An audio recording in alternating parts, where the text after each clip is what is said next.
ஏய் தம்பி, இங்க என்ன சொல்லுது? ஜெஸ்ஸி ஜெஸ்ஸின்னு சொல்லுதுன்னு பார்த்தா இந்தியா இந்தியான்னு சொல்லுதுடா. பர்ஃபார்மன்ஸ் அப்படி இருக்கே. அடாடாடாடா, ஏதாவது நான் முழிக்கிறேன், என்னடா ஒயிட் ஜெர்சி போட்டுட்டு எல்லாம் T20 ஆடிட்டு இருக்கீங்கன்னு சொல்லிட்டு. எந்த அளவுக்குன்னா அந்த கடைசி ஒரு 10 ரன் அடிக்கிறதுக்கு வந்து அடிச்சு முடிக்கிற 2 பால்ல 4-6 டெஸ்ட் பார்க்க வச்சாங்க. அப்பதான் நமக்கு ஃபீல் ஆச்சு, இது டெஸ்ட் போட்டி இல்ல, நம்ம எக்ஸ்பெக்ட் பண்றது தப்பு தானே அப்படின்னு சொல்லிட்டு. ஏன்னா அப்பதான் அதுக்கு முன்னாடி பார்த்தா என்ன பண்ணிட்டு இருக்காங்க அப்படின்ற மாதிரி இருந்துச்சு. போட்டு பொழந்துட்டாங்க. சூப்பரான மேட்சை பத்தி நீங்க ஃபுல்லா குயிக்கா ரிவ்யூ பார்க்க போறீங்க. இந்தியா vs பங்களாதேஷோட 2வது போட்டியோட குயிக்கான ரிவ்யூ. அண்ட் அது மட்டும் இல்லாம இரானி கப் ஸ்டார்ட் ஆயிருக்கு, அதை பத்தியும் தெரிஞ்சுப்போம். அண்ட் ஆமா, யூத் டெஸ்ட் அப்படிங்கிறது நடந்துட்டு இருக்கு. அதுல இந்தியாவை சேர்ந்த ஒருத்தர் வந்து சூப்பரான சாதனை பண்ணியிருக்காரு, அதை பத்தியும் தெரிஞ்சுப்போமா? ஆமா.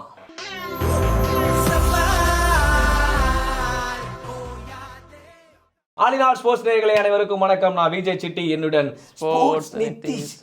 தம்பி சொல்ற நீயே சொல்லு, ஏதாவது தேறிச்சா? தேறிச்சுண்ணே. என்னது? ரெக்கார்ட்ஸ் சிலது தேறிச்சு. சரி, ஓகே. யாருண்ணா இவங்க? ஃபர்ஸ்ட் நாள் வந்து பாதி மேட்ச் நடக்கல, அடுத்து 2வது நாள் 3வது நாள் வாஷ் அவுட். 2 நாள் தான் இருக்கு, என்ன பண்ண போறாங்க? டிரா தான் நினைச்சா 1.5 நாள்ல மேட்ச் முடிச்சுட்டு போயிட்டாங்க. அதுவும் வின்னு. அதான் டீம் இந்தியா. ஆனா அது சரி, 1.5 நாள் மேட்சை தோக்குறாங்களே, டெஸ்ட் மேட்ச். பங்களாதேஷ் யாரியா நீங்க அப்படிங்கிற மாதிரி தான் இருக்கு. உண்மையாவே தட்டி தடுமாறி பால் ஆடி இருந்தா கூட மேட்ச் டிரா பண்ணிருக்கலாம். ஆக்சுவலா அதான் நம்மளும் நினைச்சுட்டு இருந்தோம், இப்ப பங்களாதேஷ் பிளான் டிரா பண்றது. ஆனா இந்தியாவே தெரியல, உங்க பிளான் டிரா பண்றதுக்கா? உங்களை மொத்தமா நாங்க டிராப்பே பண்றோம் அப்படின்னு சொல்லிட்டு போட்டு பொழந்தாங்க. எக்ஸாக்ட்லி. இது வந்து பேஸ் பால்லாம் கிடையாது, இது யாஸ் பால்னு ஒருத்தன் புடிச்சு பொழந்துட்டு இருந்தா ஓப்பனிங்ல வந்து. கலக்கிரியா. நம்ம ஆல்ரெடி இங்கிலாந்து சீரீஸ்ல சொல்லிட்டோம். அப்படி சூப்பர் சூப்பர். உண்மையாவே ஜெய்ஸ்வால் வந்து 2 50s பாத்தீங்க. இந்த series man of the match அவருக்கு தான் கொடுக்கணும். வேற டவுட் என்னடா இருக்கு? ஏன்னா விக்கெட்ஸ் வந்து பாத்தீங்கன்னா எல்லாரும் பிரிச்சு எடுத்துக்கிட்டாங்க. 2-3 உனக்கு 2 எனக்கு 3 அப்படி எடுத்துக்கிட்டாங்க. ஆனா 2 இன்னிங்ஸ்லயுமே ரொம்ப ஃபாஸ்டா அந்த இன்னிங்ஸை கொண்டு போனது வந்து என்ன பொறுத்த வரைக்கும் ஜெய்ஸ்வால் பாருங்க. டே 1 பொறுத்த வரைக்கும் பங்களாதேஷ் ஸ்டார்ட் பண்ணாங்க, ஒரு 230 அடிச்சாங்க. அதுக்கப்புறம் வந்து இந்தியா ஆடினாங்க, ஒரு 50 ரன் அதிகமா அடிச்சு டிக்ளேர் கொடுத்தாங்க. 35-40 ஓவர்லயே மழை வந்துருச்சு. அதான் சொல்றேன். அதுக்கப்புறம் இப்ப நடந்து ட்விஸ்ட்.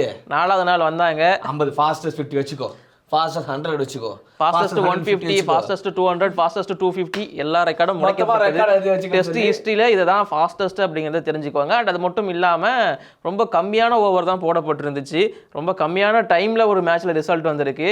அண்ட் ஒரே நாள்ல 18 விக்கெட் விழுந்திருக்கு. அண்ட் ஒரே சீசன்ல அதிகபட்சமான சிக்ஸஸும் இந்தியா தான் அடிச்சிருக்காங்க. ஐ மீன் 1 இயர்ல டெஸ்ட் போட்டி. அதே மாதிரி இன்னைக்கு கிரிக்கெட் பாக்குற எல்லாரோட ஒரே கேள்வி ஒண்ணு தான், இது டெஸ்டா இல்ல T20 அப்படின்ற மாதிரி தான் எல்லாம் கேட்டாங்க. ஏன்னா என்னடா இப்ப டப்புன்னு முடிச்சு விட்டாங்க ரிசல்ட் அப்படின்ற மாதிரி தான் இருந்துச்சு. இது யாருமே எதிர்பார்க்காத ரிசல்ட். டிரா ஆகும் தான் நினைச்சாங்க. T20 கூட 4 மணி நேரம் ஆடுவாங்க, இவங்க அப்படி தெரியல, டீக்குள்ள மேட்ச் முடிச்சுட்டு போயிட்டாங்க. ஆனா இது எல்லாரையும் விட ரொம்ப அஸ்வின் வந்து ஆக்ரோஷமா இருந்தாரு, மேட்ச் முடிச்சுட்டு சீக்கிரம் போகணும் அப்படின்னு. 5 விக்கெட் தான் எடுத்தாரு. மேன் ஆஃப் தி மேட்ச் கொடுக்க மாட்டாங்களா? மேன் ஆஃப் தி மேட்ச்லாம் கிடையாது, மேட்சை சீக்கிரம் முடிக்கணும்னு நினைச்சாரு. 2 சேனல் இருக்கு, இப்போ எக்ஸ்ட்ரா டைம் தமிழ்ல ஒண்ணு போடணும். ஆமா, அத கம்ப்யூட்டர் கூட பேசி இருந்தாரு. அந்த சேனல்ல எப்படி போயிட்டு அவர மாதிரியான டெடிகேஷன்லாம் நம்ம யாராலுமே பண்ண முடியாதுன்னா. டெஸ்ட் மேட்சை ப்ரீவியூ பண்ணுவாரு, அங்க வந்து அதுக்கப்புறமா டாஸ் போடுற அதை பத்தி எல்லாத்தையும் பேசி முடிச்சுட்டு மேட்சை வின் பண்ணிட்டு பேட்டிங்லயும் பவுலிங்லயும் கான்ட்ரிபியூட் பண்ணிட்டு திரும்ப போய் ரிவ்யூவும் பண்ணிட்டு அடுத்த மேட்சுக்கு வந்துருவாரு. அதான் சொல்றேன், 1 மணி நேரம் டிஸ்டர்ப் பண்ணாதீங்க அப்படின்னு சொல்லிட்டு பிடாக் வா அப்படின்னு சொல்லிட்டு டக்குனு போட்டு முடிச்சிடுறாங்க வீடியோ வேலையே. கத்துக்கணும் ஐயா, கத்துக்கணும், தம்பி கிட்ட கத்துக்கணும். ஆஷனா நம்ம சேனலை கொஞ்சம் சப்ஸ்கிரைப் பண்ணி வைங்கண்ணா ப்ளீஸ்ண்ணா. ஆமா, பண்ணிருப்பாரு ஆல்ரெடி. பண்ணிருப்பாரா?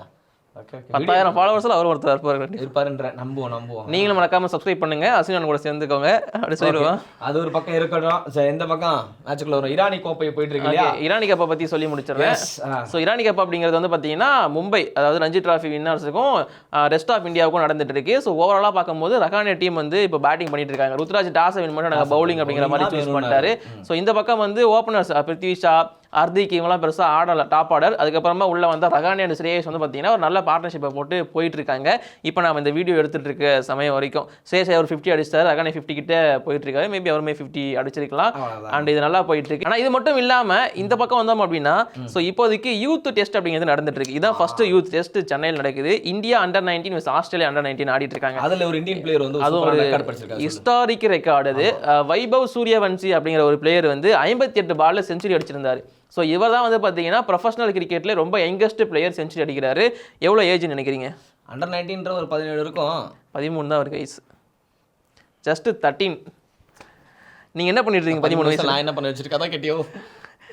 எனக்கு இப்போ வரைக்கும் நான் என்ன பண்ணுறது தெரியாம தான் இருந்துகிட்டு இருக்கேன். நீ வேற ஏட்டா நமக்கு ஞாபகமா இருக்காது. 13 வயசுல இப்போதைக்கு செஞ்சுரி அடிச்சிருக்காரு ப்ரொஃபஷனல் கிரிக்கெட்ல. 13 வயசுல அதான் ஞாபகம்னு சொல்லிட்டேன். நாங்களாம் கிளியர் எஸ்கேப் ஆயிடுவோம். ஐஸ் வாங்கி குடிச்சிட்டு அவங்க அம்மா பிடிச்சிட்டு கத்தி கிடப்பாங்க, அப்பா பிடிச்சி கத்தி தருப்பாங்க தெரியும் எனக்கு. சரி இங்க பாரு ஏதோ ஒரு ஃபன்னா போயிட்டு இருக்கு. இந்த ஃபன்னை மட்டுமே பேசிட்டு இருக்கமே. பங்களாதேஷ் இந்தியா மேட்சை பத்தி பேசணும்ல, அதுல ஒரு ஃபன் நடந்துச்சு. இல்ல அதுக்கு முன்னாடி நான் பங்களாதேஷை பத்தி பேசுறாங்க, நம்ம பேச மறந்துட்டோம். ஒரு செஞ்சுரி அடிச்சிருந்தாரு மொமினுல். அது செமையான செஞ்சுரியா இருந்துச்சு. அது மட்டும் இல்லாம ஸ்பின்னர்ஸ் நல்லா போட்டிருந்தாங்க. ஆக்சுவலி சொல்ல போனோம் அப்படின்னா ஸோ மிராஸும் சரி, அதுக்கப்புறமா இஸ்லாமும் சரி, ஓரளவுக்கு நல்லா தான் பண்ணிட்டு இருந்தாங்க. விக்கெட்ஸ் கண்ட்ரோலில் வச்சிருந்தாங்க. பட் இருந்தாலும் இன்னைக்கு இந்த சீரீஸை பொறுத்த வரைக்கும் ஃபர்ஸ்ட் மேட்ச்ல இருந்த அந்த ஒரு ஃபாஸ்ட் பவுலிங் அட்டாக் செகண்ட் மேட்ச்ல இல்லையோங்கிறது என்னோட ஒப்பீனியன். டஸ்கின் அகமது இல்லாதது அவங்களுக்கு ஒரு பெரிய மைனஸ். அதுக்கப்புறமா ஹசன் மஹமூத் வந்து சரியா அடி வாங்கிட்டு இருந்தாரு. ஸோ இந்த ஒரு சில பிரச்சனைகள்லாம் வச்சுருந்தாங்க. அதுக்கப்புறமா காலித் அகமதை கொண்டு வந்தாங்க. அவரும் பெருசாக எதுவுமே பண்ண மாதிரி எனக்கு தெரில. ஸோ அதனால் பேஸ் அட்டாக் சரியாக இல்லாதனால இந்தியா வந்து ஈஸியாகவே இந்த மேட்சை வின் பண்ணிட்டாங்க. 1.5 நாள் தான் மேட்சை முடிச்சாச்சு, போயாச்சு.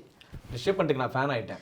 அது ரொம்ப நாளாக இருக்குமே நம்ம ஃபேனா. ஆமாம், ஏன்னா இல்லை மேட்சாக விளாடாம ஒரு பக்கம் ஜாலியாக வந்து வம்பிழுக்கிறதுனா இவர் தான் போல இருக்கு. என்ன வைபிளே வச்சிருக்காரு. ஓ அந்த இன்சிடென்ட் பங்களாதேஷ் பிளேயர் பேட்டிங் பண்ணிட்டு இருக்கு, செஞ்சுரி அடிச்சவர் தான். ஆமா அந்த தலைவன் பேட்டிங் பண்ணிட்டு போடு போடு தலையில கூட போடு எல்பிடபிள்யூ கேட்கலாம் அப்படின்றான் தமிழ்லையா. ஆமா அவர் சொல்றது மாதிரி ஓ டிரான்ஸ்லேட் பண்ணடா, சப்டைட்டில் போட்டா என்னடா அதெல்லாம். சரி ஓகே ஓகே. அப்படிலாம் கலாச்சிருந்தாரு பாத்தியா. இது நம்ம வந்து ஐபிஎல்லே பார்த்துருக்கோம். விராட் கோலியே வந்து போடு போடு அதெல்லாம் ஆட மாட்டேன்னு சொன்னது.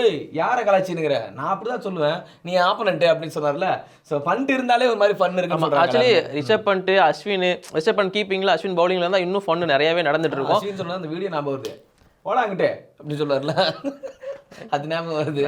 எனக்கு அஸ்வின் சொன்னா இப்போ வந்து அவரோட ஸ்பின் அந்த பவுலிங் தான். எனக்கு வந்து பேட்டிங்கோட அவரோட பவுலிங் ரொம்ப பிடிக்கும். இப்போ அதெல்லாம் விட யூடியூப் வீடியோ ரொம்ப பிடிச்சிருக்கு. நான் போய் பார்த்துட்டு வந்துடுறேன்.